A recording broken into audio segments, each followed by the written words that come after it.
বলবেন কিভাবে? আল্লাহ বলছেন হালুনাব্বিউকুম আলা মান তানাজ্জালুশ শায়াতিন, হে নবী আপনাকে কি আমি বলবো শয়তান কাদের উপরে ওহী নাজিল করে? আল্লাহ যেমন ওহী নাজিল করার শক্তি রাখেন, শয়তানও মানুষের উপরে ওহী নাজিল করার কি রাখেন? শক্তি রাখেন। আলা কুল্লু আফাকিন আসিম, শয়তান ওহী নাজিল করে প্রত্যেক সেই পাপিষ্ঠ গুনাহগার ব্যক্তির উপরে। তাহলে এখন পৃথিবী শাসন করতেছে আমেরিকা। এই আমেরিকার প্রেসিডেন্ট হচ্ছে পৃথিবীর সবচেয়ে বড় পাপিষ্ঠ। এর মাধ্যমে আইন পাশ করেছে সরকার গণতান্ত্রিক প্রক্রিয়ায়। সেটা হচ্ছে আপনারা যাবেন আমেরিকায়, একটা নারী আরেকটা পুরুষকে নিয়ে এসে আপনার ঘরে জেনা করতে পারবে। আপনি যদি প্রতিবাদ করেন আপনার স্ত্রী আপনার বিরুদ্ধে মামলা দায়ের করতে পারবে, এরকম আইন পাশ করা আছে। এটাকে বলা হয় লিবারেলিজম। এটাকে বলা হয় লিবারেলিজম। লিবারেলিজম মানে উদার স্বাধীনতা। ছেলে মেয়ে চাচা ফুপু সবাই মিলে একটা মেয়েকে ধর্ষণ করতে পারবে, এর নাম হচ্ছে লিবারেলিজম। এই লিবারেলিজম বাংলাদেশে কিভাবে ঢুকেছে? গণতান্ত্রিক সিস্টেমে ঢুকেছে। খেলাফত থাকলে এই সিস্টেম বাংলাদেশে ঢুকতে পারতো না। সুতরাং আসিয়ার মৃত্যু 90 দিন পরে যদি কায়েম হয়, তোমার মতো মুসলমান দিয়ে ফিলিস্তিনের মুসলমান উদ্ধার হবে না। তোমার মতো মুসলমান এই বাংলাদেশে তুমি যতই বিধান করো, একজন পাপিষ্ঠ যদি জেনাকার ওর তওবা যদি কবুল হয়, রাসূল সাল্লাল্লাহু আলাইহি ওয়াসাল্লাম সেই যুগে যত এরকম জেনাকারীকে হত্যা করেছে তাদের তওবা যদি গোটা সৌদি আরবে ভাগ করা যেত, সকল মানুষের তওবার যথেষ্ট হতো, একজন মানুষের তওবা করা লাগতো না। এরপরে রাসূল সাল্লাল্লাহু আলাইহি ওয়াসাল্লাম তার বিধান দিয়েছেন তাকে বুক পর্যন্ত গেড়ে ইট পাথর দিয়ে হত্যা করতে হবে। এই বিধান চতুর্থ দিন যদি চলে যায়, বাংলাদেশ মুসলমান দেশ, 90% মুসলমানের দেশে জেনাকারীর শাস্তির বিচার হয় না, তার মানে এই দেশের জেনাকারীর বিচার না হওয়ার কারণে সবচেয়ে বড় ভূমিকা যেটা রেখেছে সেটা হচ্ছে গণতান্ত্রিক ব্যবস্থা। সুতরাং এই গণতান্ত্রিক ব্যবস্থা আমাদের বিদায় করতে হবে। এই গণতান্ত্রিক ব্যবস্থা যদি বিদায় না হয়, আপনার মেয়ের সাথে যদি এরকম ধর্ষণ হয়, আপনি ডুকরে ডুকরে কাঁদবেন কিন্তু বিচার পাবেন না। কারণ ইসলাম দিয়েছে মানুষের স্বাধীনতা, এই স্বাধীনতা গণতন্ত্র হরণ করেছে। কেন 40 দিন সে পৃথিবীতে ঘুরিয়ে বেড়াবে, এরকম কোন সিস্টেম ইসলামী শরীয়তে নাই। সুতরাং আমাদের সোচ্চার হতে হবে। যেটা বলতেছিলাম, আল্লাহ রাসূল সাল্লাল্লাহু আলাইহি ওয়াসাল্লাম বলছেন ইন্নাল ইসলাম বাদা গরিবান, ইসলাম মক্কা মদিনা থেকে অল্প কিছু মানুষ থেকে শুরু হয়েছে। এরপরে রাসূল সাল্লাল্লাহু আলাইহি ওয়াসাল্লাম বলেছেন ওয়াসায়াদু গরিবান কামা বাদা ওয়া হুয়া ইয়াজিরুল মাসজিদাইনে, সারা পৃথিবী ইসলাম ঘুরে আবার ইসলাম চলে যাবে মসজিদাইনে, মক্কা এবং মদিনায় চলে যাবে। আজকে বাংলাদেশের ইসলাম মিলান, আজকে বাংলাদেশের ইসলাম মিলান মক্কা মদিনার ইসলামের সাথে মিলে না। এই তো এইবার মক্কা মদিনায় 8 রাকাত তারাবি চালু হয়েছে। জাতীয় মসজিদের ইমাম এবার বলতেছে কাদের চক্রান্ত 8 রাকাত হলো, এটা আমরা মানি না, আমরা 20 রাকাত মানি। তার মানে মক্কা মদিনার ইসলামেরা বাংলাদেশে ঢুকতে দেবে না, কারণ বাংলাদেশে ঢুকেছে শয়তানের ইসলাম, গণতন্ত্রের ইসলাম। সুতরাং এখান থেকে আমাদের ফিরে আসতে হবে। এরপরে যে বিষয় বলতেছিলাম, ইসলাম কিভাবে ফিরে যাবে? কামা তাআরিজুল হাইয়াতু ফি জুহরিহা, সাপ যেমন গর্তে ঢুকে, গোটা পৃথিবীতে ইসলাম ঘুরে ইসলাম আবার ওই মক্কা মদিনায় ঢুকবে। সাপ যেমন গর্তে ঢুকে, ইসলাম ওইরকম কোথায় ঢুকবে? মক্কা মদিনায়। আজকে যদি বাংলাদেশে সহিহ হাদিস বলেন, আপনাকে টিকতে দেওয়া হয় না। আজকে সহিহ হাদিসের মাদ্রাসা ভাঙ্গা হয়, সহিহ হাদিসের মসজিদ ভাঙ্গা হয়, সহিহ হাদিসের শিশুদেরকে হত্যা করা হয় জোরে আমিন বলার কারণে। মারছে না ভাই? কেন মারছে? কারণ এটা হচ্ছে মক্কা মদিনার ইসলাম। এই জন্য আগে ইসলাম বুঝতে হবে, আপনাকে পৃথক হতে হবে। গণতান্ত্রিক ইসলাম আর রাসূল সাল্লাল্লাহু আলাইহি ওয়াসাল্লামের প্রকৃত ইসলাম, এটা আগে আলাদা করতে হবে। এটা আলাদা করার সুযোগ হচ্ছে কোরআন এবং হাদিস, আমরা মানুষেরা পারবো না। তাহলে যেটা বলতেছিলাম, এরপরে রাসূল সাল্লাল্লাহু আলাইহি ওয়াসাল্লাম বলছেন এই ইসলাম কারা মানে এটা আগে বুঝতে হবে। প্রকৃত ইসলাম বাংলাদেশে কারা মানে এটা আগে বুঝতে হবে। রাসূল সাল্লাল্লাহু আলাইহি ওয়াসাল্লাম বলতেছেন ইন্নাদ-দীন বাদা গরিবান সায়াদু কামা ফাতুবালিল গুরাবা, নিশ্চয় ইসলামের সূচনা হয়েছে অল্প কিছু মানুষ থেকে, আবার ইসলাম কোথায় চলে যাবে? মক্কা এবং মদিনায় চলে যাবে। এরপরে রাসূল সাল্লাল্লাহু আলাইহি ওয়াসাল্লাম বলতেছেন ওয়াহুমুল্লাযিনা ইউসলিহুনা মা আফসাদান নাস, এই সময় তারাই সফল কাম মা আফসাদান নাস মিন বাদি মিন সুন্নতি, যারা মানুষকে সমাজের ভিতরে বিনষ্ট সুন্নতগুলোকে জীবিত করবে। আপনি বাংলাদেশে মিলান, বিনষ্ট সুন্নতকে কারা জীবিত করে? এই বাংলাদেশে বিনষ্ট সুন্নত, মৃত সুন্নতকে জীবিত করে একমাত্র আহলে হাদিসরা। আহলে হাদিস ছাড়া আর কারোর কাছে আপনি সুন্নত পাবেন না। কেন? এরা সুন্নতকে ব্যঙ্গ করে, এরা সুন্নত বুঝে না, এরা বেদাত বুঝে। কারণ 8 রাকাত তারাবি ছিল রাসূল সাল্লাল্লাহু আলাইহি ওয়াসাল্লামের সারা জীবনের সুন্নত, আর এরা 20 রাকাতের একেবারে মহিয়া তৈরি করেছে। এরপরে কি বলতেছে যে মক্কা মদিনার 8 রাকাত চলবে না, 20 রাকাত চালু করতে হবে। বেটা, তোমার কথায় মক্কা মদিনা চলে না, মক্কা মদিনার কথায় সারা পৃথিবী চলতে হবে। সুতরাং যে বিষয়টা বলতেছিলাম, এই দেশের আলেমেরা যেভাবে বেদাত বুঝে, এটা ডিকশনারি ভিত্তিক বেদাত বুঝে, এরা ইসলামী শরীয়তের বেদাত এরা বুঝে না। ডিকশনারি ভিত্তিক বেদাত বুঝে মানে এরা ডিকশনারি ভিত্তিক, যখন আপনি বলবেন এটা বেদাত, এটা বেদাত, এটা কোরআন হাদিসে নাই, তখন বলবে রাসূলের যুগে তো মোবাইল ছিল না, মোবাইল বেদাত।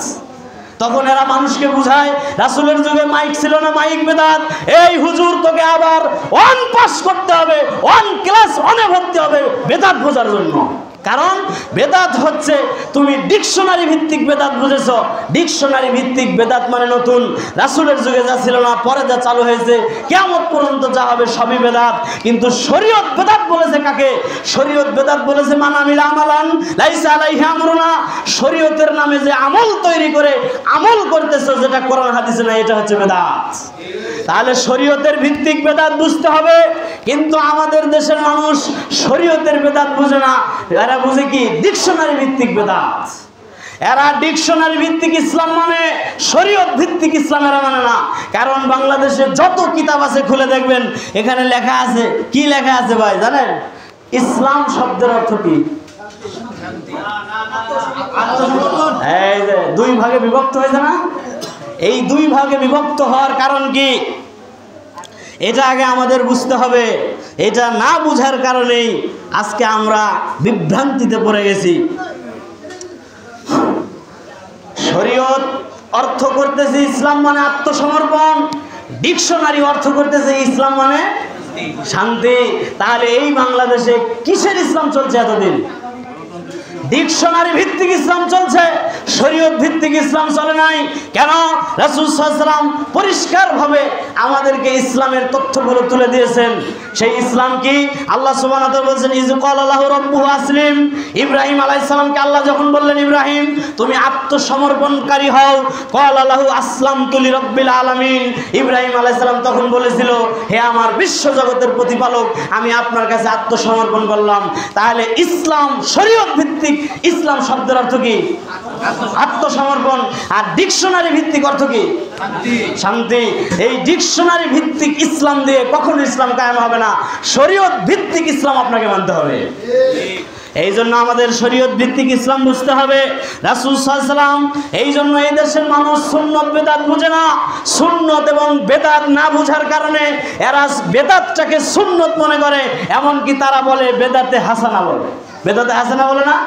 এই বেদাতে হাসানা শয়তানের আবিষ্কৃত ইবাদত। ফামান জুয়িনা লাহুমুস সূউ মিন আমালিহি ফারাহু হাসানান। শয়তান বলেছিল, পৃথিবীতে আমি মন্দ কাজকে সুন্দর করে সাজিয়ে তুলব, ফারাহু হাসানান। তখন পৃথিবীর মানুষ এটাকে হাসানা মানবে। কি মানবে ভাই? তাহলে বেদাত কি মন্দ না ভালো? বেদাত হচ্ছে মন্দ, কিন্তু শয়তান এটাকে কি বানিয়েছে? জুইয়েনা, চাকচিক্য করে তুলেছে। বেদাত চায় শয়তান, আর বেদাত প্রতিষ্ঠিত করার জন্যই শয়তান ফারাহু হাসানান বেদাতটাকে সুন্দর করে তুলিয়েছে। আর আজকে এই দেশের হাজারো লাখো আলেম যাদের বেদাতের পটলা খুললে, ইবাদতের পটলা খুললে, সুন্নতের পটলা খুললে, এদের ইবাদতের নাম হয় বেদাতে হাসানা। সব বেদাতকে এরা কি বানায় দিয়েছে? এদের পটলা খুললে সব বেদাত কি হয়ে গেছে? বাংলাদেশে যত বেদাত আছে সব কি বেদাতে হাসানা। আর এই বেদাতে হাসানা এটা তৈরি করেছে কে? শয়তান। এই বেদাতে হাসানা তৈরি করেছে শয়তান। কারণ এই দেশের মানুষ সুন্নত বুঝে না। সুন্নত বুঝলে বেদাত বুঝতো, বেদাত বুঝে না দেখেই তো এরা বেদাতে হাসানা বলে। এরপর আসেন রাসূল সাল্লাল্লাহু আলাইহি ওয়াসাল্লাম বলছেন ইয়াকুনু বাদি আইম্মাতুন লা ইহতাদুনা বিহুদায়া, কিয়ামতের আগে এক শ্রেণীর শাসক আলেম পৃথিবীতে আবির্ভাব হবে, তারা আমি মুহাম্মদ সাল্লাল্লাহু আলাইহি ওয়াসাল্লামের হেদায়েতকে হেদায়েত মনে করবে না। তারা এদেশে হেদায়েত কোরআন মনে করে না, তারা এদেশের হেদায়েত মনে করে হেদায়েত কিতাবকে। বাংলাদেশে কোরআনকে হেদায়েত এরা মানে না, এরা মানে হেদায়েত কিতাব এবং ফাজাইল আমলের কিতাব দিয়ে এরা জীবন পরিচালনা করে। এরা আল্লাহর হেদায়েত হুদাল্লিন নাস ওয়া বাইয়িনাতিন মিনাল হুদা, এই কোরআন নাজিল হয়েছে রমজান মাসে হেদায়েত স্বরূপ। হেদায়েত পেতে গেলে রাসূলের হেদায়েত ছিল কোরআন, আর এদেশের মানুষের হেদায়েত হয়ে গেছে হেদায়া কুদুরি ফতোয়া আলমগিরি ফাজাইল আমল। এরা কোরআন মানে না। এদের মসজিদে গেলে কি পাওয়া যায়? ফাজাইল আমল পাওয়া যায়, কোরআন পাওয়া যায় না। এরপরে রাসূল সাল্লাল্লাহু আলাইহি ওয়াসাল্লাম বলছেন ওয়ায়াস্তানুন্না বিসুন্নতি, তারা আমার সুন্নতকে সুন্নত মানবে না, তারা রাসূলের দরুদ ইব্রাহিমকে সুন্নত মানে না, তারা শেখ সাদির কবিতাকে সুন্নত মানে, তারা আব্দুল কাদের জিলানীর কবিতাকে সুন্নত মানে। এইভাবে তারা মিলাদকে তারা দরুদ বানিয়েছে, রাসূলের সুন্নতি দরুদ তারা পড়ে না। কারণ এই মিলাদ নামক ইবাদত তারা এই জন্যই তৈরি করেছে, এটা আসলে তৈরি করেছে শয়তান। শয়তান মিলাদ এই জন্যই তৈরি করেছে যেন মানুষ সুন্নত আমল না করতে পারে। এই বাংলাদেশে মিলাদ পাওয়া যাবে কিন্তু দরুদ পাওয়া যাবে না। এটার কারণ কি? এরা সুন্নত বেদাত বোঝে না, এরা বেদাতকে সুন্নত মনে করে। আর রাসূল সাল্লাল্লাহু আলাইহি ওয়াসাল্লাম এই কথাই বলছেন। এরপরে কি শক্ত কথা বলতেছেন দেখেন, ওয়াসায়াকুমু ফীহিমির রিজালুন কুলুবুহুম, তাদের বেদাতীদের সকল বেদাতীদের অন্তর হচ্ছে এক, সকল বেদাতের অন্তর এক, কিন্তু আমরা এটা বুঝতে পারি না। এরপরে রাসূল সাল্লাল্লাহু আলাইহি ওয়াসাল্লাম বলছেন কুলুবুশ শায়াতিন ফি জুসমিল ইনস, দেখতে এরা মানুষের মতো কিন্তু এদের অন্তরটা হচ্ছে শয়তানের। কারণ বেদাত হচ্ছে শয়তানের, এটা হুজুর কি করে প্রচার করে। শিরিক হচ্ছে শয়তানের আবিষ্কার করা, এটা হুজুর প্রচার করে। এর মানে কি? হুজুর দেখতে হুজুরের মতো, দেখতে দাড়ি টুপি জুব্বা আছে, পাগড়ি আছে, কিন্তু ওর অন্তরটা কি? ওর অন্তর কন্ট্রোল করে শয়তান। এই জন্যই ও বেদাত প্রতিষ্ঠা করে, শিরিক প্রতিষ্ঠিত করে, দলাদলি প্রতিষ্ঠিত করে, ঐক্য প্রতিষ্ঠিত করে না। সুন্নত এবং বেদাত প্রতিষ্ঠিত হতে দেয় না। তো বলতেছিলাম, এরপরে আসুন আমরা ইসলামের একটা ব্যাকরণ বুঝি। ব্যাকরণ ভিত্তিক ইসলাম না মানার কারণে আজকে আমরা ইসলাম বুঝতে পারি না, প্রকৃত ইসলাম বুঝতে পারি না। আল্লাহ বলছেন আল ইয়াউমা আকমালতু লাকুম দীনাকুম ওয়া আতমামতু আলাইকুম নি'মাতি ওয়া রাদিতু লাকুমুল ইসলাম দীনা। আল্লাহ এখানে একটা সূত্র দিয়েছেন, সেটা হচ্ছে আল ইয়াউমা আকমালতু লাকুম দীনাকুম। ইসলাম হচ্ছে পরিপূর্ণ। ইসলাম কি? পরিপূর্ণ ইসলাম। কিন্তু আমরা পরিপূর্ণ ইসলাম ওই রকম মক্কা মদিনার ইসলাম পাবেন, তিনটা শর্ত মানতে হবে। কয়টা শর্ত? তিনটা শর্ত মানতে হবে। তিনটা শর্ত যদি আমরা মুসলমান মানতে পারি তাহলে ইসলামে বিভক্তি পাওয়া যাবে না, অটো ঐক্য তৈরি হবে। সেই তিনটা কি সূত্র? এক, কম করা যাবে না, বেশি করা যাবে না। কি করা যাবে না? কম করা যাবে না, বেশি করা যাবে না। এরপরে কি করা যাবে না? চেঞ্জ করা যাবে না। কি করা যাবে না? চেঞ্জ করা যাবে না। কিন্তু বাংলাদেশে কমও হয়েছে, বেশিও হয়েছে, চেঞ্জ হয়ে গেছে। তাহলে এই দেশে আপনি প্রকৃত ইসলাম পাবেন? এই দেশে প্রকৃত ইসলাম পাওয়ার সুযোগ নাই। এক মিনিটে আমি আপনাকে দেখাই প্রকৃত ইসলাম। আমি যে বললাম এই সূত্রগুলো, কমও করা যাবে না, বেশিও করা যাবে না, আর কি করা যাবে না? চেঞ্জ করা যাবে না, রদ বদল করা যাবে না। এরপরে আসেন আল্লাযী নাফসি বিয়াদিহি লা আযিদু আলা হাযা শাইআন ওয়া লা আনকুসু মিনহু। একজন সাহাবী বলতেছে আল্লাহর কসম আমি ইসলামে কমও করব না, বেশিও করব না। আল্লাহ রাসূল আপনি যা বলেছেন আমি তাই করব। রাসূল সাল্লাল্লাহু আলাইহি ওয়াসাল্লাম বললেন ওয়াল্লাযী নাফসি বিয়াদিহি মান সাররাহু ইয়ানজুরু ইলা রাজুলিন মিন আহলিল জান্নাত ফাল ইয়ানজুরু ইলা হাযা। তোমরা যদি জান্নাতি লোক দেখতে চাও তাহলে এই ব্যক্তিকে দেখো। এই ব্যক্তির কথায় যদি সে সত্যবাদী হয় তাহলে সে জান্নাতি। ইসলাম মেনে সেই ব্যক্তি জান্নাতি, সার্টিফিকেট প্রাপ্ত। রাসূল সাল্লাল্লাহু আলাইহি ওয়াসাল্লাম তাকে সার্টিফিকেট দিয়েছেন, কমও করবে না, বেশিও করবে না, চেঞ্জও করা যাবে না। যদি কম বেশি চেঞ্জ করেন আপনি জান্নাতে যেতে পারবেন না। কারণ মুহাম্মদ সাল্লাল্লাহু আলাইহি ওয়াসাল্লাম কম বেশি এবং চেঞ্জিং এর ব্যাপারে সার্টিফিকেট দেয় নাই, যে হুবহু ইসলাম মানবে তার জন্য সার্টিফিকেট দিয়েছে। এরপরে আসেন আমাদেরকে ইসলাম মানতে হবে। ইসলাম মানতে হবে শব্দ ভিত্তিক ইসলাম। কি ভিত্তিক ইসলাম? শব্দ ভিত্তিক ইসলাম। বারা ইবনে আযিবকে আল্লাহ রাসূল একদিন ঘুমের দোয়া শিক্ষা দিলেন। শিক্ষা দেওয়ার আগে বলতেছেন ফাইন মুত্তামিন লাইলাতাকা মুত্তা আলাইয়াল ফিতরাত। বারা ইবনে আযিব তুমি শোনো, তুমি যদি এই দোয়া পড়ে মারা যাও তাহলে ইসলামের উপরে মারা যাবে। ইসলামের উপরে মারা যাওয়ার এই দোয়া তিনি শিক্ষা দিলেন। শিক্ষা দিতে গিয়ে বললেন আমানতু বিকিতাবিকাল্লাযী আনজালতা ওয়া বিনাবিকাল্লাযী আরসালতা। তুমি বলো আমি ওই কিতাবের প্রতি ঈমান এনেছি যেটা আল্লাহর পক্ষ থেকে নাজিল করা হয়েছে, এবং আমি ওই নবীর প্রতি ঈমান এনেছি যাকে আল্লাহ রাসূল হিসেবে প্রেরিত করা হয়েছে।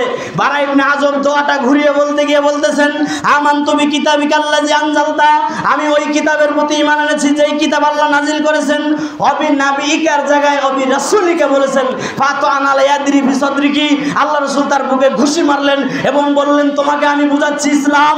ইসলামের শব্দ ভিত্তিক এটা, শব্দ কখনো চেঞ্জ করা যাবে না, আপনি চেঞ্জ করতে পারবেন না। চেঞ্জ করলে কি হবে? চেঞ্জ করলে কি হবে দেখেন, রাসূল সাল্লাল্লাহু আলাইহি ওয়াসাল্লাম একটা নৈমিত্তিক দিয়েছেন ইসলাম মানার ক্ষেত্রে। ইসলাম মানার ক্ষেত্রে কি দিয়েছে? নৈমিত্তিক অঙ্ক বুঝেন, কয়টা প্রশ্ন থাকে? সঠিক কয়টা? সঠিকটাই ঠিক চিহ্ন দিলে আপনি পাস, সঠিকটাই ঠিক চিহ্ন না দিলে আপনি পাস করতে পারবেন, আপনি ফেল। রাসূল সাল্লাল্লাহু আলাইহি ওয়াসাল্লামের নৈমিত্তিকটা দেখেন, ওমান তাওয়াফাইতা মিন্না ফাতাওয়াফাহু আলাল ঈমান, ইসলাম। হে আল্লাহ আপনি যদি আমাকে মৃত্যু দেন তাহলে ইসলামের উপরে দেন। কিসের উপরে? পৃথিবীর কোন আলেম গোষ্ঠীর শক্তি আছে নাকি যে এখানে ইসলামের আগে জামাত ইসলাম যোগ করে এই দোয়া পড়তে পারে? এরকম সুযোগ আছে? নাই। তাহলে জামাত ইসলামের জামাত বাদ দিয়ে দেন, থাকবে কি? এক মিনিটে ঐক্য ইসলামের আগে যত শব্দ আছে সবগুলো শব্দ ইসলামকে কলুষিত করেছে, ইসলামকে অপমানিত করেছে, ইসলামকে গণতান্ত্রিক সিস্টেমে মুসলমানের আত্মমর্যাদা নষ্ট করেছে। সুতরাং ইসলামের আগে এবং পরে যত শব্দ আছে এগুলো আমাদেরকে পায়ের নিচে পিষে দিতে হবে, তাহলে এই প্রকৃত ইসলাম পাওয়া যাবে। সর্বশেষ আমি বলে দেব, সেটা হলো রাসূল সাল্লাল্লাহু আলাইহি ওয়াসাল্লাম বলছেন ইসলামের ভিতরে দলাদলি করলে তার শাস্তি কি, এই বিষয়টা আমি একটু বলে শেষ করে দেব। মান আতাকুম আমরুকুম জামিউন আলা রাজুলিন ওয়াহিদ, যখন কোন দেশের জনগণ একটা নেতৃত্বে একজন ইমামের ছায়াতলে থাকে, ইউরিদু আইয়াফুক্কা আসাকুম ওয়া ইউফাররিক, তখন যদি সেই মুসলমানের দলটাকে কেউ বিভক্তি ফারাক করতে চায়, ফাকতুলুহু, সে তাকে হত্যা করো, ওমান হাইসু, যেই হোক না কেন তাকে হত্যা করতে হবে। ইসলামে দলাদলি তৈরি করার তোমার কে শক্তি দিল? আজকে আমি এখানে যদি একটা দল তৈরি করি, এই দলের শাস্তির অপরাধ হচ্ছে আমি মৃত্যুদণ্ড আসামি। আর যত মানুষ আমাকে মানবেন সবাই গোমরা হয়ে যাবেন, পথভ্রষ্ট হয়ে যাবেন। কেন? রাসূল সাল্লাল্লাহু আলাইহি ওয়াসাল্লাম কে বলেছেন? আমার যুগে মুহাম্মদ সাল্লাল্লাহু আলাইহি ওয়াসাল্লাম এবং সাহাবীরা যার উপরে প্রতিষ্ঠিত ছিল সেই ইসলাম যারা মানবে তারা জান্নাতে যাবে। আজকে যারা ইসলামের নামে দল তৈরি করতেছেন, আমরা সহিহ আকীদার মানুষকে আল্লাহ শয়তান এই গজবে ঢুকেছে। আমরা সহিহ আকীদার আলেমরা আজকে দলাদলিতে ঢুকে গেছে। সুতরাং সাবধান, সতর্ক হতে হবে। বাংলাদেশ আহলে হাদিস ঐক্য হতে হবে। ঐক্য হওয়ার মাধ্যমেই আমরা এদেশে ইসলামকে বিজয় করতে পারবো। অনৈক্যের মাধ্যমে কখনো ইসলাম বিজয় করা সম্ভব না। আল্লাহ আমাদেরকে বোঝার তৌফিক দান করুক। সুবহানাকা আল্লাহুম্মা বিহামদিকা আশহাদু আল্লা ইলাহা ইল্লা আনতা আস্তাগফিরুকা ওয়া আতুবু ইলাইক। সর্বশেষ একটা আমি কথা বলি, আমার গবেষণায় যদি কারো মোবাইল থাকে এটাকে ছবি তুলে নেবেন। সেটা হচ্ছে যেটা আমি বলেছিলাম, এই দেশে লিবারেলিজম এসেছে কিসের মাধ্যমে? এই 53 বছর বয়সে বাংলাদেশে একটা ইসলামী আইন চালু হয়েছে। কেন হয় নাই? গণতন্ত্রের কারণে হয় নাই। সুতরাং এই গণতন্ত্র হচ্ছে কুফরি মতবাদ। এটা আমার কাছে 40টা আয়াত আমি গবেষণা করেছি, সূরায় সূরায় আল্লাহ আয়াত নাজিল করেছে এই গণতন্ত্রের বিরুদ্ধে। সুতরাং এই গণতন্ত্র আপনাদেরকে বুঝতে হবে। এই গণতন্ত্র এদেশ থেকে বিদায় না হওয়া পর্যন্ত এদেশে ইসলাম কায়েম হবে না। কারণ এই দেশে গণতান্ত্রিক সিস্টেমে যাকেই ক্ষমতায় বসাবেন সেই জুলুম হবে, সেই ফেসিবাদ হবে। আর আমেরিকারা কি করে? যখন কোনো সরকারের চাপে জনগণ টিকতে পারে না তখন সেই সরকারকে সরিয়ে দেয়। কিন্তু ওই যে জালেম সিস্টেম তৈরি করার যে পদ্ধতি গণতন্ত্র, এটাকে কিন্তু তারা সরায় নাই। সুতরাং আমাদেরকে সোচ্চার হতে হবে। আমরা ইসলামী হুকুমত চাই, গণতন্ত্র চাই না। ওদের সাথে আমাদের তর্কের দরকার নাই, কারণ ওদের লাইন হচ্ছে গণতন্ত্রের, আমাদের হচ্ছে ইসলামী খেলাফত প্রতিষ্ঠার। ওদের সাথে আমাদের কোনো মিল আছে? ওদের সাথে তর্কের দরকার নাই, কারণ আমরা গণতান্ত্রিক সিস্টেমে ইসলাম কায়েম করতে চাই না। কেন? গণতান্ত্রিক সিস্টেমে ইসলাম কায়েম হলে ওই মুসলমান হয় সেকুলার। ওই মুসলমান কি হয়?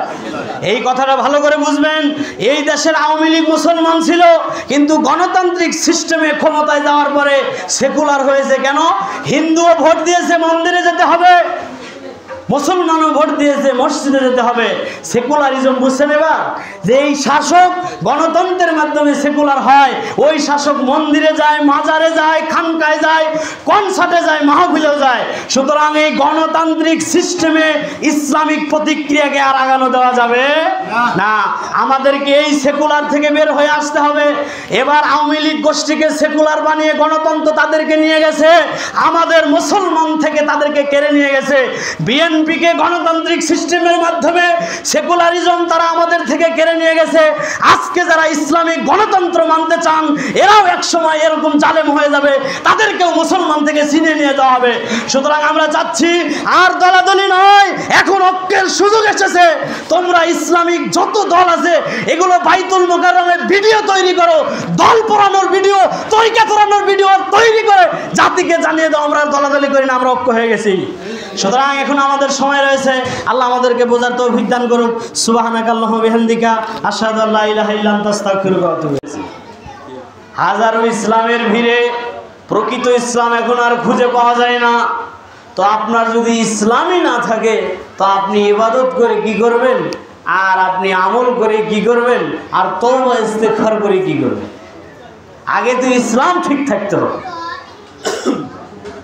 ইসলাম নিয়ে আল্লাহ সুবহানাহু ওয়া তাআলা সুন্দর একটা আয়াত, কমপ্লিট একটা আয়াত।